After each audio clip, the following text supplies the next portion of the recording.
The Asuu federal government impasse has been going on for over 2 years, and it seems to not be getting resolved soon.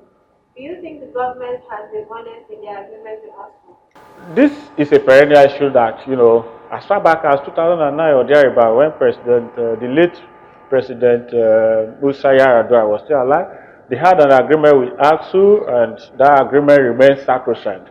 But subsequent governments, Jonathan and Muhammadu Buhari, said they are going to review that document that, on their part, it's a kind of a big disadvantage to the advantage of ASU. And they have been trying to renegotiate this till now. You will discover that virtually every year after 2009, there has been one ASU strike or the other perennially. Last year it happened at about this time. I think it happened around September last year or thereabout. And now we are talking about that same agreement. You have an agreement with somebody and you don't want to fulfill it. Whose business? Who cares? You have to fulfill it. Yeah, government is a continuum. You understand? It's Nigerian government. It's not as if this government is alien. So if your predecessor agreed on something, it is your responsibility to execute that. Of course, what is even ASU talking about? This academic staff, they are talking about funding of the university. They are talking about payment of their non-payment of their end allowance, funding of public universities as far as the state universities are concerned, and all that. I think one of their demands is that the federal government should change the chairman of the current federal government renegotiation team. Now, that is Dr. Wale Babalakin, who is the pro-chancellor of UNILAG. I think they don't want him. ASU does not want him on that. They feel the guy is not working in their interest and they want him removed. But the federal government, on the other hand, is not budging. They said that's the one person they want. I think that is one of the core issues now. And hopefully, I think they will have to resolve and, they have to find a common ground of resolving these issues, especially in the interest of public education in Nigeria and in the interest of the students. You will recall that I think last week, NANS, the leadership of National Association of Nigerian Students, they took to town protesting that government must accede to the demands of their teachers so that they can go back to classroom.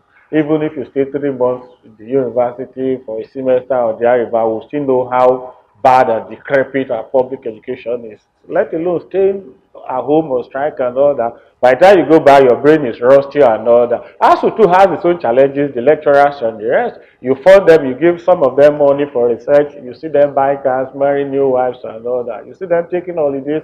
But that still does not excuse the fact that the government needs to fund education. Like UNESCO said, about 26% of the annual budget must be, dedicated to funding education. And without education, you will discover that this leadership, governance, and the rest we are even talking about. Okay, the old generation civil servants are going, new ones are going to take over. If not for probably maybe delay in salary payment, you don't see any university graduate who will tell you he wants to go into a state employer, he wants to be a civil servant at the state level, because virtually what they do there is maybe, I don't want to talk down on them for now, that's not the issue. I think federal government should, go back to the negotiation table with ASU, discuss these issues, find a common ground in the interest of education, because education remains the passport to the present and the future.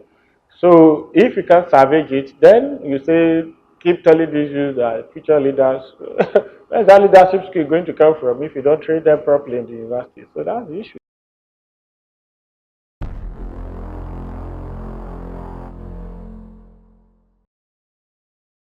Is the Asuu strike justified or are their demands unreasonable? Well, I wouldn't say their demands are reasonable because if I have my way, I would actually want to be in the university teaching, imparting knowledge and all that. The demands are reasonable, so to say. The demands are reasonable to a large extent, in fact, much more than that. You understand? We find that over time, government has been paying lip service to funding public education in Nigeria. But then, if you are giving, assuming federal government is acceding to all these demands, which are genuinely reasonable to me, you are the employer, you are the regulator, you can as well, regulate these excesses and deficiencies. If I'm paying your salary at the end of the month, I'm giving you all that you need to work, then it is my responsibility to monitor and find out that you actually do that job properly. Isn't it? If you tell me this is what you want from me as your employee, you take this one as a microcosm. of, let us take this place. This is a private establishment, a private organization. There are employees here. Your employer has given you all you want, all your demands. He has acceded to everything, and you are working. It is his responsibility to monitor you to make sure you deliver, isn't it?